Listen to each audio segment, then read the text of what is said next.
2024 లేదా 25లో డిగ్రీ లేదా బీటెక్ చదివారా? సాఫ్ట్‌వేర్ జాబ్ కోసం ఎదురు చూస్తున్నారా? అయితే కోడ్ జ్ఞాన్ 100 డేస్ కోర్సులో చేరండి, జాబ్ సాధించండి.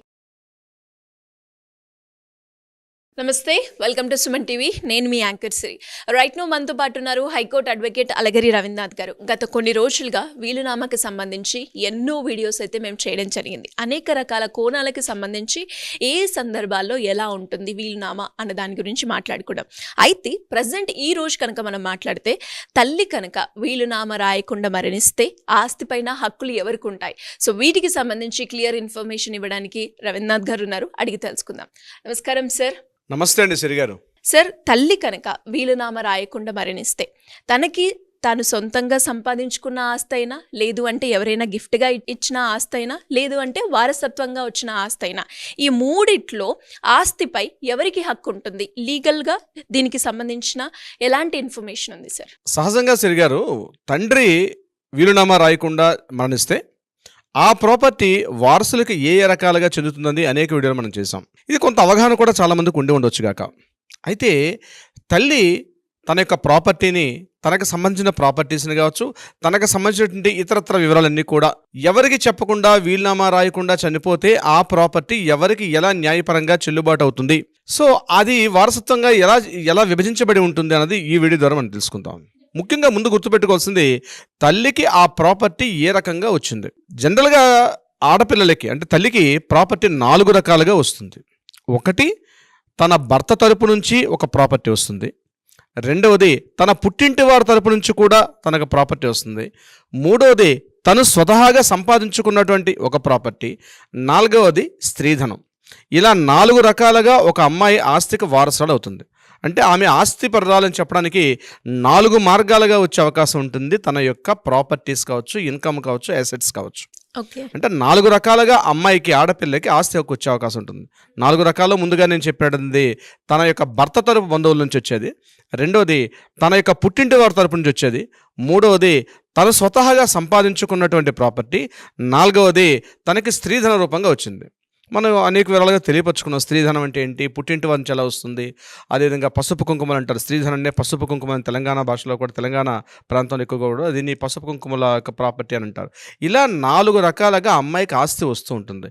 ఇటువంటి సందర్భాల్లో వీలునామా రాయకుండా ఆస్తి కానీ, అంటే అమ్మాయి ఆ తల్లి కానీ చనిపోతే, మరణిస్తే కింద ఉన్నటువంటి వారసులకు ఏ రకంగా ఉంటుందండి 1956 మన యొక్క ఆస్తి అంటే వారసత్వ హక్కు చట్టం ప్రకారం క్లియర్గా మెన్షన్ చేయబడింది. ఆ వివరాలు ఏంటంటే, ముందుగా భర్త, కొడుకు, కూతురు ఈ యొక్క సీక్వెన్స్ ప్రకారం ఆ వారసులు వచ్చే అవకాశం ఉంటుంది. ముందుగా ఆ యొక్క ప్రాపర్టీ తల్లి చనిపోతే వీలునామా రాయకపోతే ఉంటే భర్త కూడా బతికున్నట్లయితే భర్తకు ఒక షేర్ వస్తుంది, కొడుకు, కూతురు కూడా సంబంధించి వస్తుంది.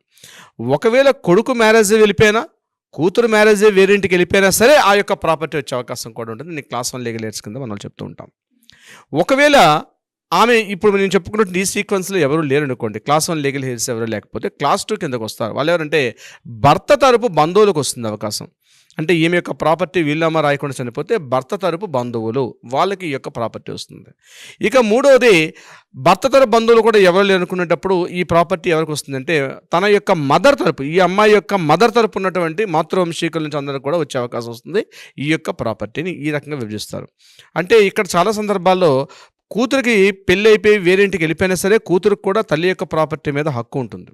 ఇదే మీరు భర్త యొక్క వారసత్వ హక్కులో మనం చూసేటప్పుడు, ఫర్ ఎగ్జాంపుల్ ఒక ప్రాపర్టీ ఉంది, తండ్రి ఉన్నాడు, తండ్రికి ఒక కూతురు, 2 కొడుకులు అనుకుందాం కాసేపు. అప్పుడు కూతురు మరణించింది అనుకోండి, 2 కొడుకులు మాత్రం ఉన్నారు.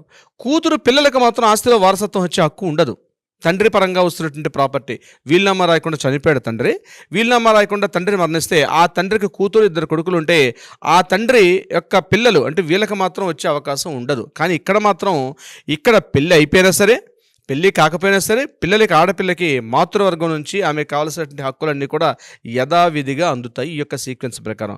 ముందుగా భర్త తరపు, అదేవిధంగా కొడుకు, కూతురు, వీళ్ళందరూ కూడా, తల్లి ఉంటే తల్లికి కూడా ప్రాపర్టీ వచ్చే అవకాశం కూడా ఉంటుంది. ఇక్కడ అందుకని మనం ప్రత్యేకంగా చెప్తాం, ఈ వివాదాలన్నీ కూడా వెళ్లకుండా, ముందుకు వెళ్లకుండా, వివాదాలు లేకుండా ఉండాలంటే వీలునామా రాసుకోవడం అనేది ప్రతి ఒక్కరికి తప్పనిసరి. కంపల్సరీ అని నేను అంటాను.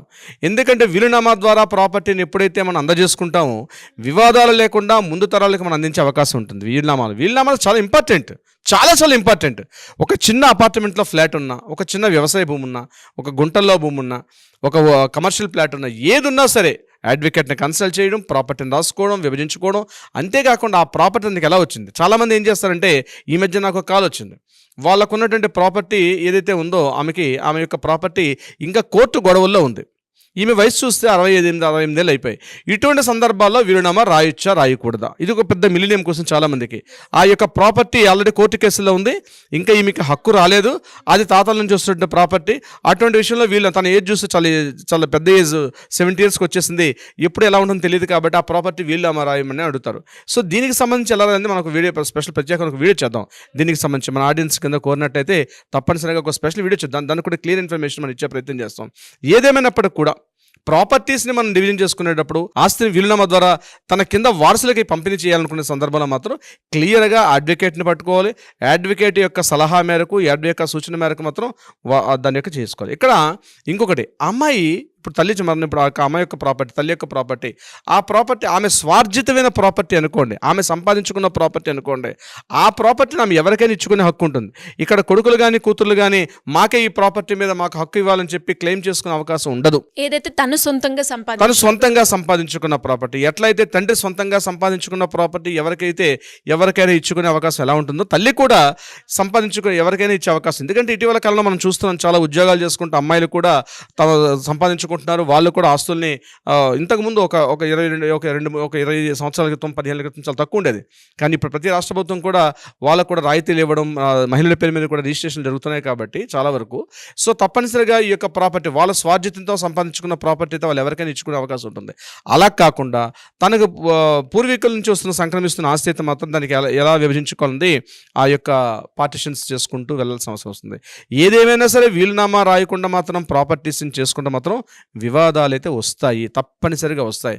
ఇది గుర్తుపెట్టుకోవాల్సిన ప్రతి ఒక్కరు కూడా, ఏం కాదులే నేను ఇంకా బతికే ఉంటాను, ఇంకా 5 ఏళ్ళు ఉంటానని. వీలునామా అన్నది తన లైఫ్ టైంలో త్రూఅవుట్ లైఫ్లో ఎన్నిసార్లు చేంజ్ చేసుకునే అవకాశం ఉంటుంది. అటువంటి సందర్భాల్లో వీలునామాను తప్పనిసరిగా రాయాల్సిందే, రాస్తే తప్ప లేకపోతే వివాదాలు అనేవి వస్తూ ఉంటాయి. సిరిగారు ట్రూ సార్, మీరు అన్నట్టుగానే ఇప్పటి వరకు మనం ఇన్ని ఎపిసోడ్స్ చేసాం. ఈ వీలునామాకి సంబంధించి మనం చూస్తే ఒక్కసారి కనుక అబ్జర్వ్ చేస్తే ప్రతి ఒక్కరు కూడా వీలునామా రాసేటప్పుడుది ఒక్కొక్కరిది ఒక్కొక్క సందర్భం, వాళ్ళు ఎలాంటి జాగ్రత్తలు తీసుకోవాలి, అలా రాయకుండా మళ్ళీ వీలునామా కనుక రాస్తే మళ్ళీ రివర్స్లో వాళ్ళే చిక్కుగా ఇరుక్కున్న వాళ్ళని మనం ఎంతో మందిని చూసాం. అలా ఎవరైనా కూడా ఇంకా వీలునామాకి సంబంధించి క్లియర్ ఇన్ఫర్మేషన్ తెలుసుకోవాలి అన్న, లీగల్ పరంగా మేము ముందుకెళ్ళాలి, మేము రాయాలి అనుకుంటున్నాం వీలునామా అనుకునే వాళ్ళు ఎవరైనా కూడా మిమ్మల్ని అప్రోచ్ అవ్వాలి అంటే ఎలా ఉంటుంది? కింద స్క్రోల్ అవుతున్న నెంబర్ని కాంటాక్ట్ చేయగలిగితే తప్పనిసరిగా ఎలా చేయాలి, ఏం చేస్తే బాగుంటుంది, సలహా సంప్రదింపులు ఇచ్చే ప్రయత్నం కూడా మన వాళ్ళు చేస్తారు. అదే కాకుండా కోర్టులో ఏదైనా వివాదాలు ఉన్నాయంటే వాటికి కూడా ఒక పరిష్కారం చూపించి తీసుకు కూడా ప్రయత్నం చేస్తారు. బట్ ఏదేమైనప్పటికీ కూడా ఒక ప్రాపర్టీని వీలునామా రాయాలంటే అడ్వకేట్ని సంప్రదించుకోవడం వల్ల చాలా ఇబ్బందులు మనం తప్పించుకునే అవకాశం ఉంటుంది.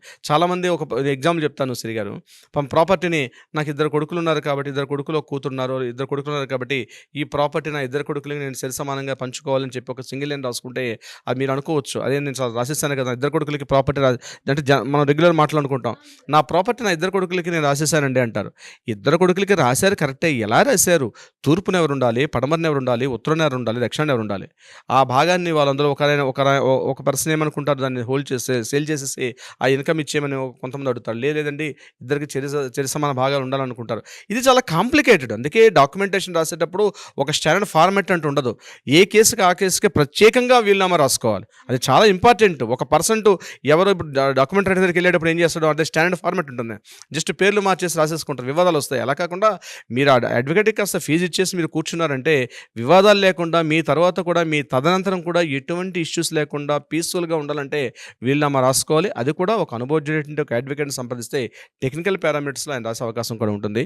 సో మీరు ఎవరైనా అటువంటి ఉంటే కింద స్క్రోల్ అవుతున్న నెంబర్ని కాంటాక్ట్ చేయండి, మీకు తప్పనిసరిగా మీకు ఆ న్యాయ సహాయం తప్పనిసరిగా అందుతుంది. శ్రీ గారు anyways thank you sir, thank you so much. Thank you so much Shri గారు. సో చూసారు కదా, మరి మీరు కూడా వీలునామా రాసేటప్పుడు దాని యొక్క టెక్నికల్ పారామీటర్స్ ఏంటియో అవి కనుక కరెక్ట్గా రాయకపోతే మళ్ళీ మనమే ప్రాబ్లమ్ని ఫేస్ చేయాల్సి వస్తూ ఉంటుంది. సో అలాంటి సందర్భాల్లో ఎవరైనా కూడా ఒక మంచి అడ్వకేట్ కావాలి అనుకునే వాళ్ళు సింపుల్గా కింద స్క్రోల్ అవుతున్న నెంబర్ని సంప్రదిస్తే మీకు ఒక మంచి సొల్యూషన్ అయితే అలగరి రవీంద్రనాథ్ గారి టీం మీకు అందించడం జరుగుతూ ఉంటుంది. Thank you. సుమన్ టీవీలో మీ పర్సనల్ అండ్ బిజినెస్ ప్రమోషన్స్ కోసం కింది నెంబర్కి కాంటాక్ట్ చేయండి.